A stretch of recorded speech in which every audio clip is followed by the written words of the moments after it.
तो फाइनली वो दिन आ गया है कि जिसका मुझे काफ़ी टाइम से इंतज़ार था। मेरे बेटे का मुंडन हो रहा है और यहाँ पकौड़े बन रहे हैं, भैया लोग बैठे हुए थे और ज़ोर शोर से तैयारी हो रही है। यहाँ मेरे भाई बहन भी आ गए थे, मेरा आशीर्वाद ले रहे थे।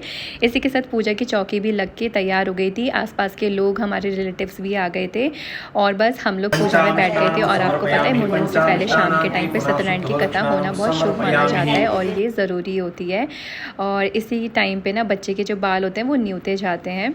और बस हमारे यहाँ ना जो मुंडन होता है वो बहुत धूम धड़ाके से बहुत बड़ा किया जाता है। जैसे शादी की जाती है ना, लड़के की हल्दी वल्दी लगाई जाती है। तो ये पार्ट 1 है, इसमें मैं आपको सिर्फ अभी कथा का ही दिखाऊंगी।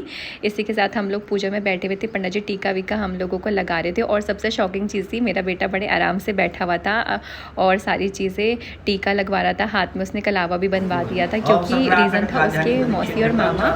और यहाँ पर शालिग्राम की पूजा कर रहे थे हम लोग। इसी के साथ में ये जो मोर पंख से मैं अपने बच्चे के बाल कॉम कर रही हूँ ना, तो जब बाल न्यूते जाते हैं ना कलावे और पीले कपड़े से, तो वो 7 बार बांधा जाता है। तो उससे पहले जो मोर पंखी होती है ना, उससे बाल मतलब ऐसे कड़े जाते हैं, कॉम किए जाते हैं। और यहाँ मैं अपने बच्चे के बाल बांध रही हूँ। ये पीला कपड़ा है, इसके अंदर सुपारी है, सिक्का है, मतलब पैसे हैं और भी बहुत सारी चीज़ें हैं। और बस ऐसी इसके 7 बार ऐसी चोटियाँ बना दी जाएगी। हमारे लिए तो सबसे शॉकिंग था कि ये बनवाएगा कैसे, लेकिन कैसे तैसे से फ़ोन दिखाकर चॉकलेट देकर हम लोगों ने ये मतलब सब चीज़ें पूरी की।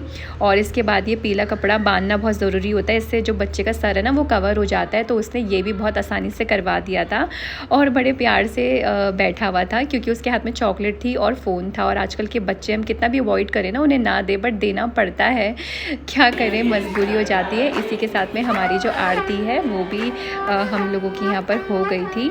आरती करने के बाद आप देख सकते हो जो कैमरा वाले भैया थे ना, वो मेरे बेटे का फ़ोटोज़ ले रहे थे और वो आंख बंद कर रहा था क्योंकि उसे शर्म आ रही थी और वो ऐसे अपना मुंह छुपा रहा था, कभी कुछ कर रहा था। इसी के साथ में बस यहाँ पर मेहमानों को हमने प्रसाद भी दे दिया था और वो लोग खा पी के, क्योंकि डिनर भी रात को वहीं था, तो चले गए थे। तो मिलते हैं नेक्स्ट व्लॉग में सेकेंड पार्ट।